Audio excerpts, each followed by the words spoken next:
Hi guys, thank you so much for coming back. Thanks for having us. How's it been? It's been good. Been skiing. Skiing. Yeah. Okay. Skiing. Sure. How's it going with you? Good, mate. Just working. Working. Yeah. Watching the Two Towers. Yeah, that's what we are here to discuss anyway. Mhm. All right. So we're just gonna jump right into it. I watched it yesterday, and I think this this part of the trilogy was a lot better than the first for me. Oh, that's interesting. Yeah. Don't know how it was for you guys. Yeah. Maybe just overarching thoughts real quick. It's definitely a lot more action packed. The stakes continue to rise. Mm-hmm. Very, very emotional Mm-hmm. as well. I also think it might be, me and JD were talking about this, might be one of the more beautiful of all three movies in terms of like a lot of the scenery. Yeah, definitely. And a lot of it's very close to home where we are right now. A lot of it's Central Otago and stuff. Where I was really? skiing. Yeah. Yeah. No shit. Yeah, because I took some screenshots of the thing, and I really wanted to ask someone, is this really all in, New Zealand? Mm-hmm. Yeah. Wow. Yeah, a lot of it, the Two Towers in particular, was like North Canterbury and Central Otago. Mm-hmm. Hmm. Yeah. Yeah. That Rohan look. You want to... Yeah, so I kind of have the opposite feeling. Okay. So for me, the Fellowship of the Ring was superior as a overall production.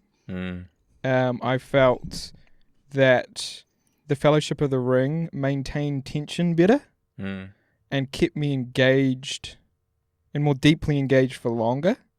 However, there are some moments in the Two Towers, when Aragorn falls off the cliff, when he gets pulled off by the warg, how he gets stuck, and also when Gandalf, probably I'm preempting something for later in the discussion, but when Gandalf comes with the Rohan and Eomer and stuff, he brings them back, and is that blinding light that comes down that hill and saves the day, the emotional impact of that. So there are almost greater highs, but overall, in my view, the film is slightly weaker. But I 100% agree with, the shots, the visuals. It's beautiful. Yeah. That really to stood watch. out for me as well. Yeah. Okay. So the Kingdom of Rohan, I felt like there was a lot of potential backstory being glossed over there. Yeah. Particularly with what's his name, Theodin King. Theodin, yep.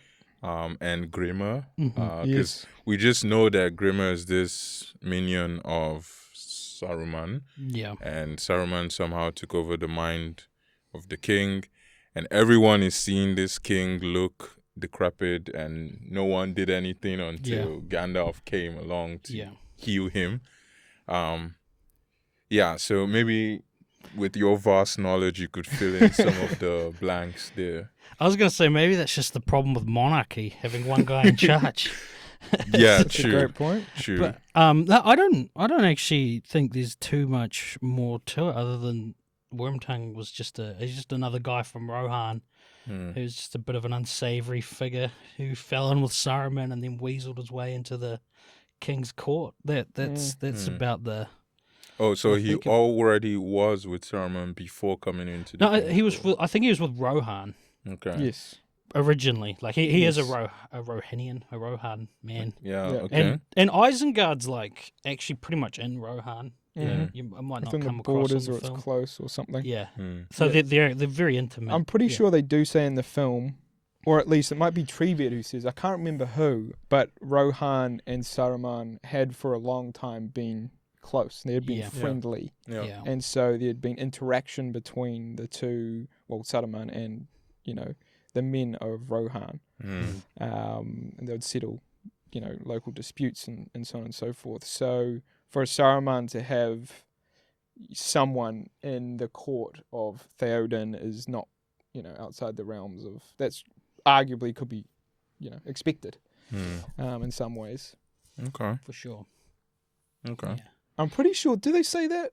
Do they say mean, that Saruman I know Treebeard says Saruman used to walk in the forests of Fangorn and stuff like that, but I can't. Maybe it's in the Grimmer extended. says Saruman has always been a friend of the kingdom. Yes, true. Yeah. Yep. But then again, I'm not inclined to believe anything that comes out of that guy's mouth. Fair enough. What do you think of Wormtongue in general? I mean, as a character, I guess he's a bit understandable, right? I think does he have any magic? Well, this is the interesting. Well, what do you think? I don't think he does. He maybe if you because it makes it more understandable. Because you're asking about the background and stuff, how these guys didn't kind of figure out and stop him. Is if there's a layer of magic involved and like what he's saying, then he could, with his minor magic, he's more. The rest of them aren't magical, or they can't stop the magic. Then it's explains how they struggled to convince the king otherwise. It also explains how he rose in the court, right? Yes. Because normally no outsider without some sort of special talent is given court appointments. You have to be really good to serve the king. Right? I just wonder if there's some back. I just really can't remember in the books the background to this section. But what I will say is this interaction between Theodin, Grima, the people of Rohan inside the court, like Eowyn and Eomer, and then Saruman in the shadows is one of the coolest parts for me in the story. And I felt every time they broke away from that, even though it would go to like the cool characters like Aragorn, Legolas, and Gimli. And then to the more boring scenes, I felt like Treebeard, Merry, and Pippin. I was I just want to find out what's happening in the court now because I'm really loving the intrigue, the tension, the grossness of Grima. Such a good actor, dude. Such a good actor. So weird and uncomfortable to watch. Yeah, but there wasn't a lot of that though. The court scenes. I know. I'm kind of what I'm saying. I kind of wanted more. And even. You just shared that anime TV show about there was a movie, movie about there's like an anime coming. There's a movie about the history of Rohan coming out. Yeah. Well, yeah. See, I can't remember. Okay. Yeah. Maybe I'll watch that. Yeah. But I guess like the whole court thing, with Aragorn also coming to Rohan. And then stopping the king from killing Grima. Yeah. They should have at least imprisoned him. Yeah, I mean, you just let him go.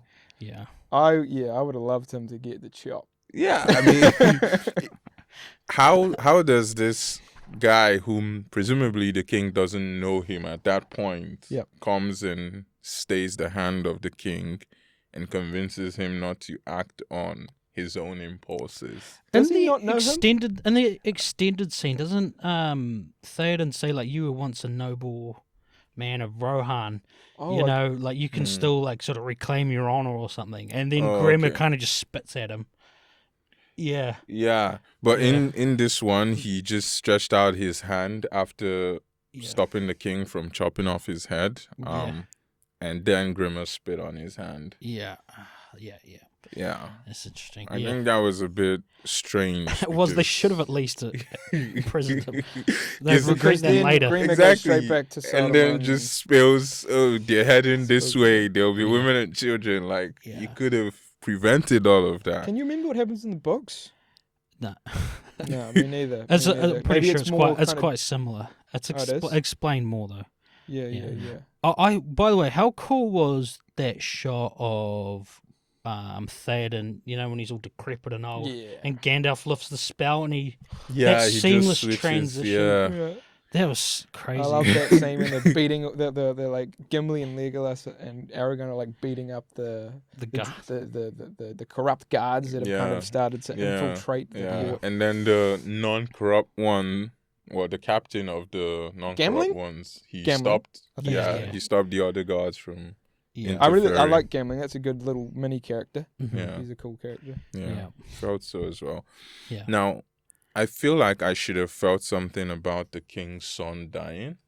Yeah. But I honestly didn't, because I didn't know him until they just showed him. Yes. No, you don't really. I didn't really feel much for him either. But I was going to say, one of my thoughts about the film, there's that scene where Theoden's crying at his son's grave, and it's that beautiful sunset shot of the big sweeping valley, and Gandalf sort of consoling him and does sort of a prayer for him. Like, that scene is one. I think it's one of the most beautiful scenes in the whole trilogy, and it really, for me, kind of exemplified what like The Hobbit and like Rings of Power were missing.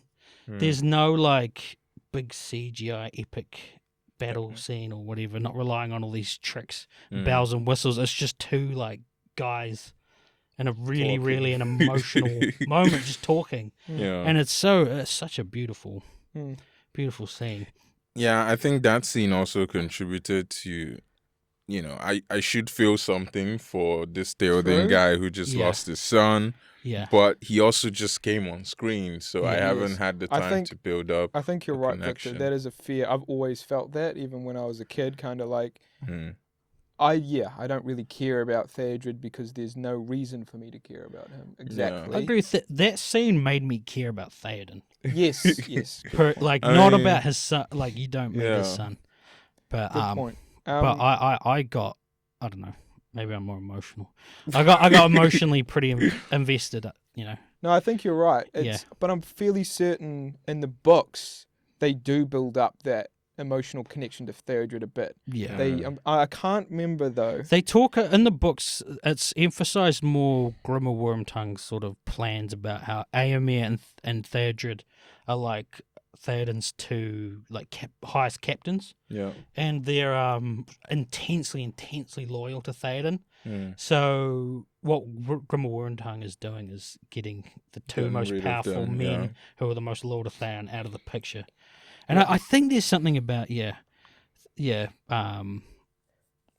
Wormtongue had something to do with that attack that led to I wouldn't be Theodred's surprised because he seemed almost happy when dude was dead, and you could tell he was vying for the kingdom. Yeah. Right, when I think Éomer asked him what was your end of the bargain with Saruman. Yeah. But there's some cool new characters introduced. Pretty quickly and pretty concisely.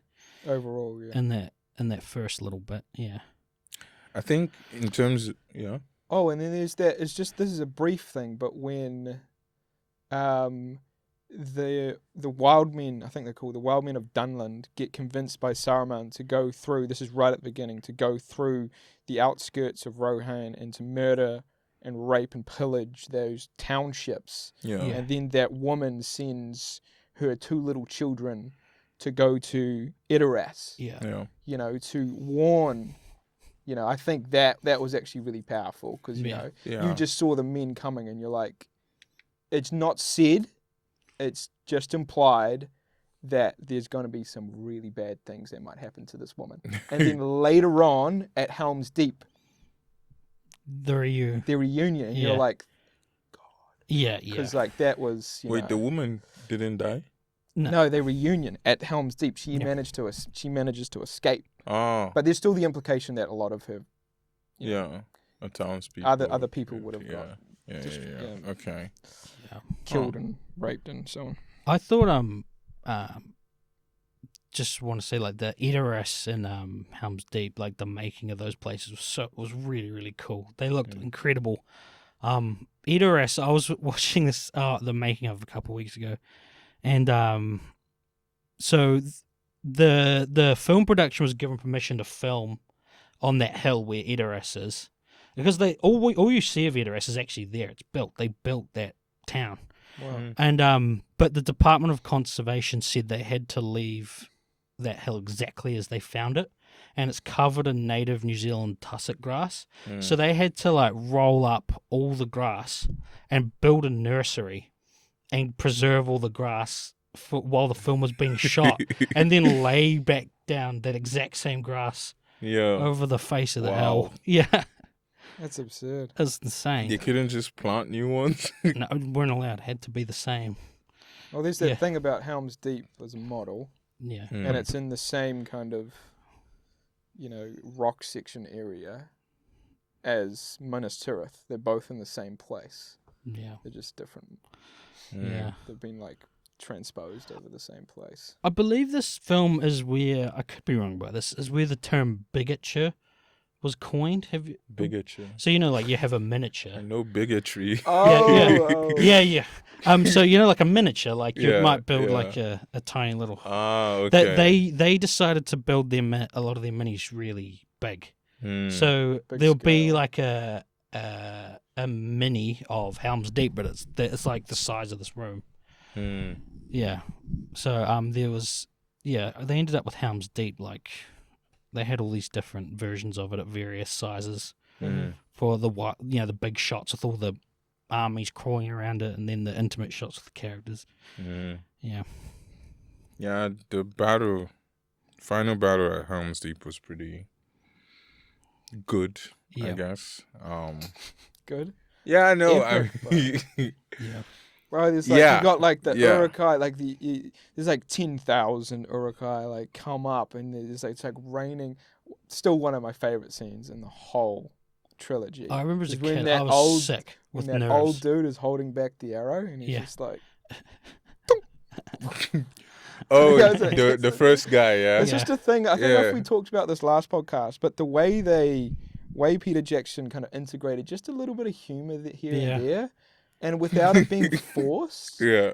You can imagine that happening. Some nervous old guy with and so arms. much in the new Star Wars and so on, some of the humor is just so cringe. Well, in Marvel, they so often undercut the really emotional scenes with cynical stuff, with jokes that just don't land. Yeah. Yeah, but that one was pretty funny. Yeah. That's what I'm saying. I even made a note of it. They don't try. It just it almost seems imagine if we did this. Yeah. Just they're trying to make it all serious, and then somebody's just we could have this little section. Anyway. Yeah. That's but the larger Helm's battle, the larger Helm's Deep battle, is such an epic cinema experience. You've got the Uruk-hai coming down on the ladders, and you're like, whoa! And then you got this is a little bit contrived, but you've got the, what do you call them? The big Uruk-hai. The big muscly, the berserkers, Yeah. and you got that guy who comes through with the torch, and then the explosive takes 2 arrows and still finishes the job. In the river, right? And he's running, and then there's the music comes in, and Yeah. I think Aragorn goes, Legolas, Yeah, bring him take down. him down. Yeah. It's So so it's all epic. Legolas's fault. Yeah. Dude, this is annoying me. So there was this part where Legolas shot the rope to one of those The big ladders. big ladders, and it fell back. Yeah. And it got me thinking, where are all the other elves? Why didn't no one think of shooting off those ropes? Don't know. Right? That could have helped a lot. They're being overwhelmed. I don't know. Yeah, I really liked in that battle the way they sort of set the stakes early. With Gandalf. I can't remember what he says exactly, but when he says, "Look for my coming in the first light of the 5th day," or whatever. Yeah. So there's this kind of sense where from the start the good guys can't win that battle, but they just have to last till sunrise on the 5th day, and it's awesome. I didn't really remember that until that scene where he also sort of remembers it, and then I remember, and I'm like, okay, your salvation is coming. Yeah, exactly. What was I going to say? Correct me if I'm wrong, Liam, but Haldir and the elves don't actually come in the book. No, they do don't. Yeah, they don't. No. So that's kind of adding a little bit of emotional connection, I guess, to the elves. And it's the idea that the elves are all starting to leave Middle Earth at that point and go to the Undying Lands. Yeah. And but some of them came to their aid, no? Yeah, and in the film, in the books, they don't. Oh, okay. And so it's kind of but it kind of adds a little extra emotional weight that these elves could have gone to paradise if they wanted. Yeah. But instead they decided to come back. To die for men. Yeah. Which are greedy, corrupt monsters generally. Yeah. So Okay. I like that addition. I think it's really cool. Yeah, I don't mind it. And I it's liked Haldir when I was a kid. Yeah, he was like a cool kind of little mini character. Yeah. And his death was like really, there's quite a lot of emotional impact when he died. Yeah. What do you guys think about the tree people, the Ents? Cool. The Ents. Yeah. Like generally cool, but as I said earlier, at least when I watched it again, I kept seeing like, and I think I thought this when I was younger too. I was like, I can't be bothered with Merry and Pippin and Treebeard's story right I always now. loved that. I was always like, I care about like the Edoras thing, and then the Helm's Deep, and then Aragorn, Legolas, Gimli. Frankly, but when he finds out Treebeard, when he finds out that all his friends have been burnt down. And a wizard should know better. And then he goes into this like ball of rage, or maybe a humongous ball of rage, with all the other trees, hype. and then they start destroying and throwing huge, stones or whatever at Isengard. That's epic.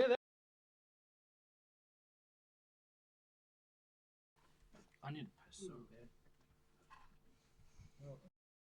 bad. The voice and like his dialogue, he's got such. They do a great job of sort of, coming up with just interesting things like an ancient tree creature would say. Like when he's going south, and he's like, it feels like going downhill, walking south. Like I love those little quirky character moments. That's very cool. What do you think of the Ents? I mean, I was kind of neutral on them, but I think they're more like humans though. In the way they reason, because up until he saw that forests had been razed, right, they were like, this is not our war. Yeah. So they thought they could pull a Switzerland in the whole yeah. That's interesting. That was their mistake, I guess. Yeah, exactly. They could have acted as sooner, maybe prevented it. So it's not it doesn't concern you until it does, right? So Which means like even these kind of very wise, very it almost seems like they almost seem like intrinsically good. Yeah. Just maybe the way they're presented as trees, Tolkien loved trees. However, even them can make the wrong decision. Yeah. You could interpret it that way. Yeah. That is true. Which is quite powerful when you think about it. Tolkien was a huge lover of trees. He said throughout his life, he was obsessed with trees, and he said in all his works he tries to be an advocate for trees. And apparently, like, people used to go, around Oxford, go for walks with Tolkien, and then they'd be talking and look over and he's gone. He's like 20 metres back just staring at a tree, like, or a flower or something, and he would just stare at them. Wow, okay. Yeah. So, it's like the Monet thing where he stares at the water lilies and stuff for just like hours. Yeah. I think it's kind of sweet. Yeah, it's cool. Yeah. It does seem a bit obsessive though. I think he was a very obsessive person. I think he had to be to spend his whole life on this creating this world, creating all these languages, because the world goes way beyond Lord of the Rings. Like he wrote so much stuff that he never even released. It was all just at home. Like he created all these languages, created all this history. Every single place in Middle Earth has a huge amount of history, and I think he was a very obsessive sort of person. Yeah. What did you think of Eowyn? Eowyn. Who's that? Shield Maiden. Yeah, I thought she was a hella annoying. Yeah. Hella annoying. Because she's like catching feelings for Aragorn. After 2 minutes. Exactly, and it's like, read the kingdom. Everything is going tits up, and you're here trying to get you a suitor. Like, really? You think it's a bit self-indulgent? Yes. Yeah. Overly self-indulgent, a bit selfish, a bit conceited even. I wouldn't go that far. But fair enough. Whatever, man. But if people are dying around me, right? My nephew just died. Yeah. Literally just died. 24 hours later, I'm staring into the blue eyes of a guy and losing myself. And what the? But I think a part of it, she also sees him as partly their savior. Yeah, as well. So what? Yeah. I mean, but like that's part of her. Part I'll of be why honest, she's so. It's quite refreshing to see someone rip her. It's been a while. Wow, I like. Wait, you guys like her? I'm kind of undecided there. Like, well, we've also got the Return she's of the King. beautiful, and like there are, you can understand that in times of great distress, like you're in a way more vulnerable to the opposite extreme. So like she's experiencing intense grief, and then someone, as you say, comes along and is the savior of not only her people but her and her emotional distress, and boom, she just opens up straight away. She falls in love, boom. Yeah. And so the opposite extreme, because she's obviously a very extreme person, she's intense person. She's kind of binary in a way. She's not like nuanced. She's kind of like intense grief. She wants to do all these kind of incredible things, do things no woman had, or many women don't do in Rohan. And then there's the intense love for someone which she kind of really shouldn't be loving at this time. Yeah. Yeah. But then at times, so you're giving her a pass, basically. I agree with you. I'm giving her a pass. I'm giving her a pass, but I don't get no But pass. there are times where I agree when I'm like, oh, for fuck's sake. So I have that same, but in some ways it's very realistic. Yeah. I mean, I mean, sure, it can be realistic and annoying at the same time. Yes, there are people like that. It's like sometimes when you watch a movie and there's a character and you're like, yeah, you're really like, actually, this is really well written. But yeah. Like I think I'd fall in love with Aragorn pretty quick. Yeah. I mean, sure, it became this. Everybody loves Aragorn. Even what's his name? Gandalf was saying, Sauron fears what you can become. Yeah. And I'm like, what can he become? Like, he's just a man. As long as Sauron doesn't stretch out his hand again, he can reunite all the men of Middle Earth against Sauron. Yeah. How many of them are left? I don't know the number, but he represents Gondor has been conquered, right? No, they're not conquered. No, he represents, arguably, besides from destroying the ring, the greatest threat to Sauron's current power. Okay, but that doesn't mean in a one-on-one. Sure, but what is this threat? Because the threat of the initial, his forefathers, his ancestors, was just to slice off the hand of Sauron. So as long as Sauron keeps his hands in his pockets, he should be good. No, but they beat him militarily too. They pushed back his invasion of Middle Earth. So it's not like I'm not saying you're saying this, but it's not. It doesn't mean Aragorn. You could level up and go dual Sauron. Yeah. It doesn't mean that. It means you could reunite the men of Middle Earth and consolidate them and reignite the kingdom of Gondor, reignite the kingdom of Arnor, and be a significant threat to mortals' rule. And so what did you think then, just the inverse of talk about when Aragorn's resistance to this beautiful woman and to devoting himself instead to Arwen, who he doesn't actually know is coming back. He at this time he thinks she's actually going to leave, and he still's like, no. Yeah. What do you think of that?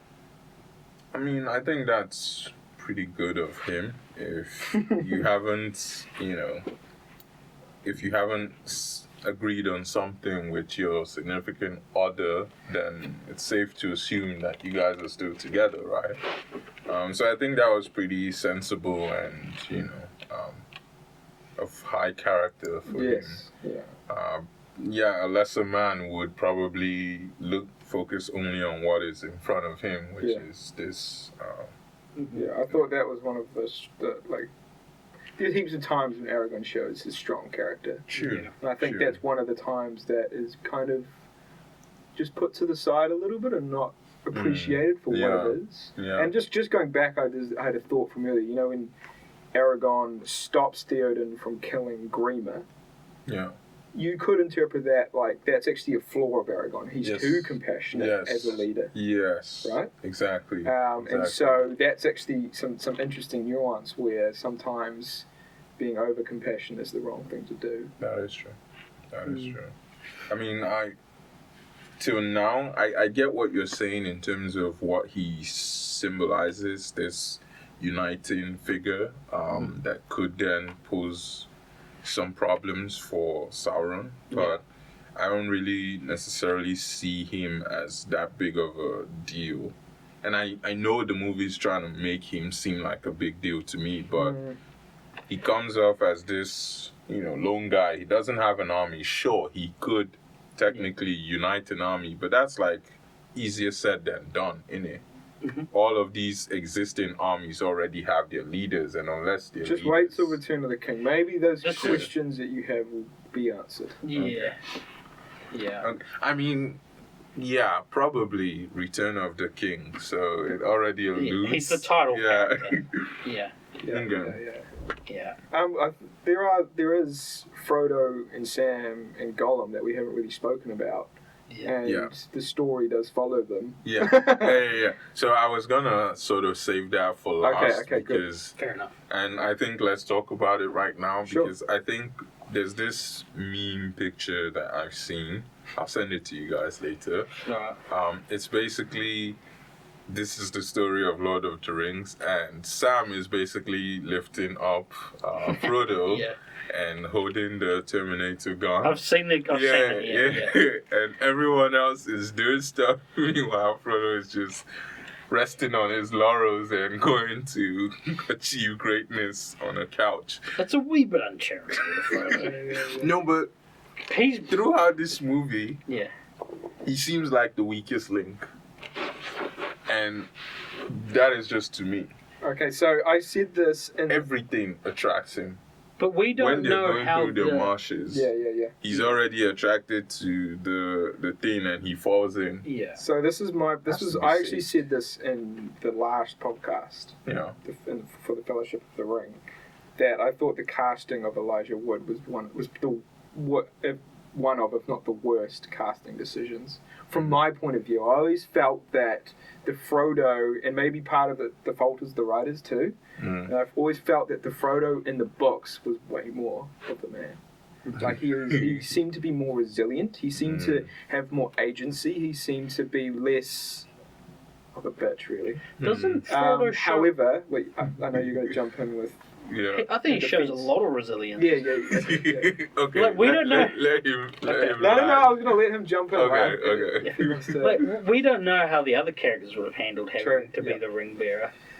Like it's obvious that it's not easy. Like he's the psychological battle, the emotional battle, the battle of willpower that Frodo goes for is supposed to be unendurable. More or less. Like he's struggling, and he needs people like Sam to carry him. He does need Sam at times.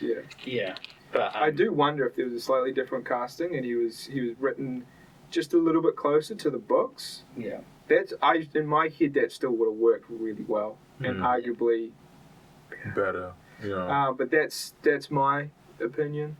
I think I share that opinion because he comes off as this baby that everyone needs to lift up and take to where he needs to go. And if you turn to the side and you're not constantly monitoring him, he'll just walk off into danger. And it's kind of interesting. We have the Bilbo character who's far more reckless in a way. He's more what's the word?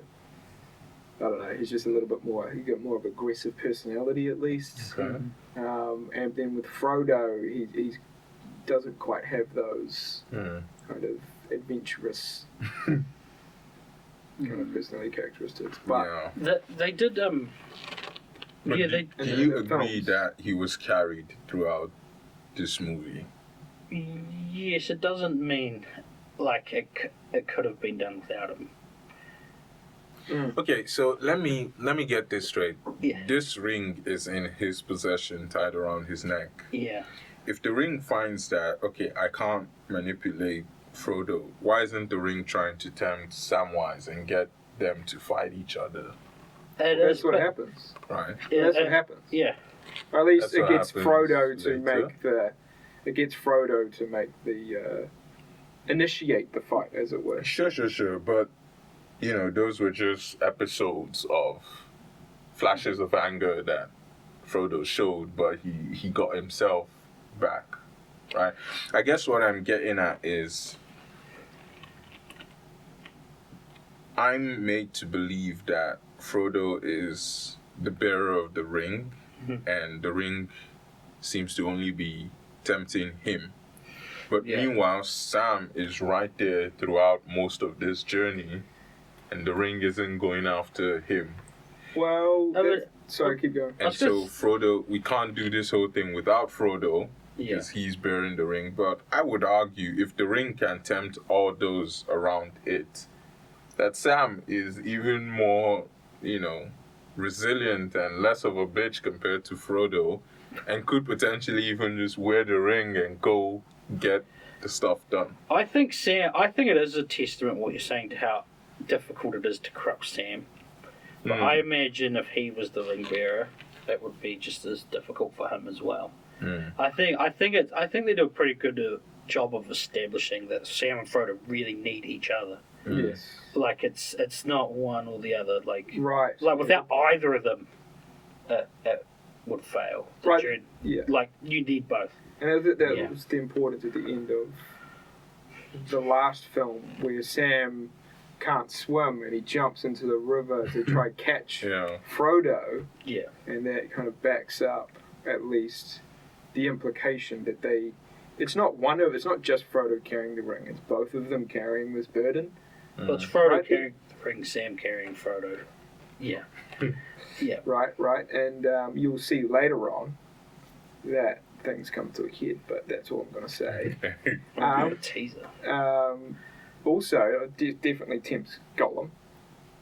Yeah, I mean, yeah. Right, but I can't remember in the books now. It's kind of frustrating, but I would love to know more about what's going on in Sam's head. Yeah. Whether he is being tempted, more than what is communicated in the movie. Because he's the strongest character out of anybody. Imagine if he had the ring and he dominated Middle-earth. He could take on Sauron. Alright, so speaking of Gollum versus Smeagol, it seems, the whole split personality disorder thing came across. You're a clinical psychologist in training. Yeah. Can you maybe shed some light on that? Well, this is something I actually know very little about. Split personality. Thanks for exposing his ignorance. Yeah. However, I'm pretty sure it was more of a fad disorder in the 90s, whereas there was a sharp increase in multiple personality. The more it was depicted on film, right? What was that? Didn't it sort of correlate with how... I think the degree of depiction of personality on film. Yeah, it might have been bi-directional as well. Yeah. Anyway, this was made in 2002? It was released 2002, made in the late 90s, kind of at the end of this trend. And I do have wondered before whether... But I can't quite remember in the book. But if in the films, they kind of emphasised this a bit stronger than they otherwise would have. But it is in the film. I mean, in the book, he has the Gollum Smeagol. Yeah.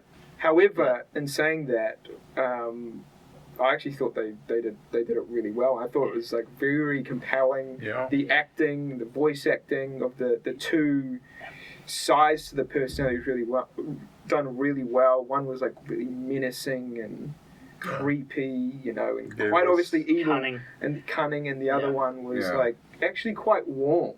You saw the good side. You really saw the good side. You do feel endeared to him. Yeah. And you really, really want him to. I remember when I was a kid, I was like, please become a good guy. Yeah. And he was briefly. Yeah. I won't say what happens next. No, but it's already clear within the movie, he took the whole quasi-betrayal of Frodo, really badly. Yeah, very personally, and... a bit sensitive. It breaks my heart that Yeah. He Gollum when he's in the little spring catching fish. He looks so innocent. Yeah. And he looks so naive. They did it so well. The big bug eyes, and he just the Forbidden Lake. Cool. Yeah. And then that scene where the Rangers grab him and Yeah. What do you think? You guys are maybe it's better to save it for the next film because he's more of a character in the next film. But what about Faramir? Introduction to Faramir, Boromir's brother. Yeah. Oh yeah. I think the whole sort of flashbacks and stuff really painted him as Boromir as a very good guy. Because it gave me a lot more context in his background, his life, which I was yearning for in the first movie, right? That's cool. Yeah. Like in the books, definitely. Like we haven't met him yet, but you've got Denethor, who's Boromir and Faramir's father. You got Boromir and he was Faramir. shown in the movie. Yeah, that's right, in the flashbacks. Yeah. A lot of book fans feel those characters were done dirty in the films. That they're Denethor's. Oh no, we won't go to Denethor. That's later on. But the books really emphasize they're actually really impressive, moral, great men. But then the ring comes along and ruins everything. Yeah, but in the books, Faramir is much less tempted by the ring, and I actually think it's a bit of an improvement in the film. We won't go into Denethor's character. No, we won't. But to emphasize the corrupting force of the ring, to have Faramir have his, So to make to have Faramir tempted by the ring, I thought was a very good idea. Yeah, Well, it just creates that extra tension. You're like, is Faramir going to do the same thing as Boromir, his brother? Yeah. Right? And you're like, why not? They're genetically very similar. Yeah. But then he makes that decision when they're in Osgiliath, I believe. Yeah. And they pushed a lot of. I think also they needed to add tension because they pushed so much of Frodo and Sam's story from Two Towers to the next film. I'm not quite sure why they decided to do it this way, but this is actually a very small part of Sam and Frodo's story stretched across this whole film, and then a lot of it's kicked down the road. Okay. Well, I have to say I am looking forward to watching the third and final part of the trilogy. Yeah. Just to see how everything rounds up. Yeah. I think this second film was pretty good. Awesome. It has me a bit more excited than I was moving from first to second to move from second to third. Yeah, that's good. Third one's my favorite one. Do you think part of that's just the added context that you got? Yes, definitely. Right. That really. Maybe you should have watched the second one first. It wouldn't make sense. What did you guys think of? What did you think of the opening? We didn't talk about that because I love that. Oh part that's epic. When they show what happened to Gandalf when he fell down the. Yes. Oh, no. I was gonna. I love that. Ching, ching, ching, ching. Like the sword goes, ching, ching, ching. And he catches it. And he's like, and then you get that. The music, unreal. The music, dude. When I watched that, I was just like, You guys are geeking out. I don't care. I had spines shivering all over my body. Me too. Wow. My whole body was a spine. You guys should listen to, honestly, anyone listening, listen to the track Howard Shore, Foundations of Stone is the name of it. That's the music that accompanies that scene. Right. Yeah. And listen to it. It is unreal. Yeah. I will say, it wasn't okay scene to me. Oh, piss off. I'm sorry. Sure. It's like one of the coolest things I've ever seen. What stood out the most to me was this little guy fighting this very big thing. And it could literally just grab him and smash him Not Gandalf. on one of the walls. You tell him. Right? No, it's Gandalf. They're actually the same. Of the same size. Angelic order. Yeah. They're So he can't die, is what you're saying. Well, neither of them can die. The Balrog's his spirit. Well, like if they can have their bodies destroyed, but just some geeky background lore. Okay. There's two essentially types of divine beings who are like angels. There's the big boys, the Valar, and then there's the Maya. Gandalf, Balrog, Sauron, Saruman. They're actually Maya. Okay. So they're actually they're of they're quite similar. They're more similar than they appear on the surface. Okay. Like wizards, like calling Gandalf a wizard, it's sort of a way that just men interpret what he is, because he's something more than human. But he's not actually really a wizard. That's just men coming up with something to call him. He's actually more of like an angel made flesh. So he is a match. Same as Saruman. Yeah, same as Saruman. Yeah. So he is a match for the Balrog. Okay. The Balrog's just a lot scarier looking. And I think what it does when he gets like revived, and then he meets Aragorn, Legolas, and Gimli in Fangorn Forest. As the White. Yeah, as Gandalf the White, is you kind of realise, holy shit, this dude is actually really powerful. He's a big deal. And he's a beast.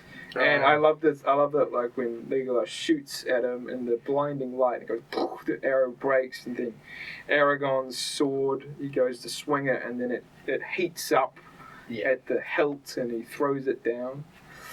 Yeah, it's nice. Because you think it's Saruman. Yeah. But, there's a big part of me that wishes that was Saruman, and they were going to throw down, and it was 3v1. Imagine that scene. If it was Saruman, they're all dead, basically. They took their best and only shot right there. And it didn't work. Yeah. It was, I must say, I found it really satisfying. After seeing Gandalf get his ass kicked by Saruman, then seeing Gandalf get the better, like Gandalf taking off the cloak. He's got the white cloak or clothes on, and him getting the better of Saruman when he's behind Theodin. That I just found really satisfying. Yeah, that was pretty cool. And you see him go boom, back from his plinth. With blood coming out of his eyes. Yeah.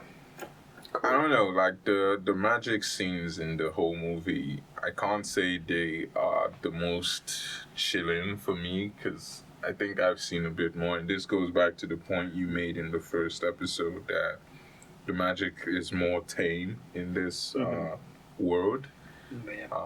So I'm still. And it has no discernible rules and boundaries or limitations. But I quite like that. At least for my personal taste, as I'm not someone who really enjoys a lot of magic everywhere. I kind of get pretty bored of it pretty quickly. Have you guys seen a series called Legend of the Seeker? No. Okay. You might want to check it out. It's mythological, like Lord of the Rings, but the magic there is much more in your face.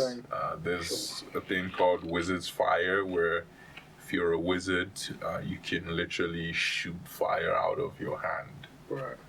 That's pretty cool. Yeah. What's it called again? Legend of the Seeker. I'll check it out. Yeah.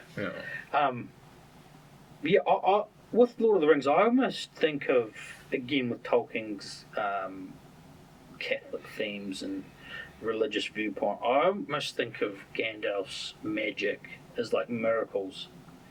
Like he's sort of channeling the holy or the divine. Yeah, it does feel that way, I guess. That's cool. That makes sense. Sparse, tame, not in your face, but all the same impressive. Yeah. Cool. Any other final thoughts? No, I was trying to think. I think I've raised all the things that I was thinking of to raise. I love the ent that gets set on fire, and then when the river. That's probably. Or when I think it's Merry or is it Pippin? Like when they're on Treebeard, throws that little rock and it gets like one of the orcs in the head. Yeah. And then they find about 2 big. It's not even a jar. Drums of. Tobacco weed. Or grass. Yeah. I would definitely want to be a hobbit if I had to be someone in Lord of the Rings. Yeah. Be in the Shire. I don't think so, though. Those guys are too fragile to be. True.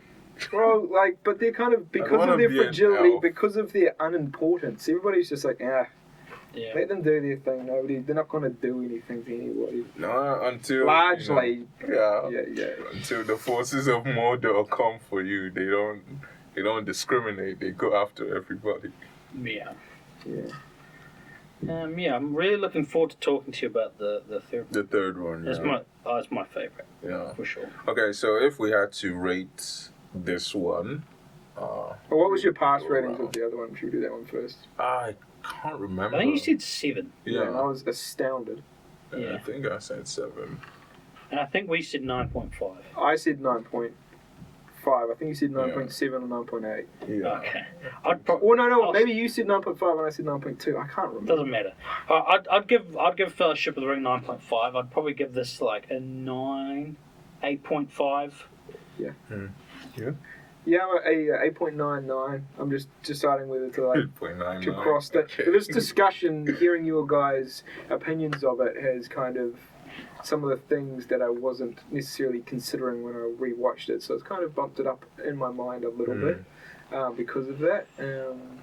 Yeah, because there was a part of me that was like, I can't be bothered watching Merry and Pippin this time round. And maybe because I've seen it heaps. Because that's the one I've watched the most. When I was a kid, I just would rewatch the Two Towers. Because it has the big fight scene. Yeah.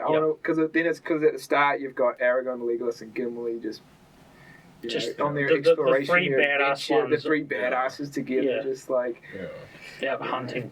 Oh, and there's that little detail that a lot of people love to bring up when Aragorn kicks the helmet and he actually breaks his toe. Yeah, and the scream's genuine. Yeah. The shot of him screaming in the film is him actually screaming because he broke his toe. Yeah. Oh. So it's pretty cool acting. It's one of those, it's like Leonardo DiCaprio and Django. And Django, same type of thing. Yeah. I think I'd give it a 7.5. Maybe, hopefully, Return of the King's an 8. So to 8. Yeah. Okay. Yeah. Let me say 8. Yeah.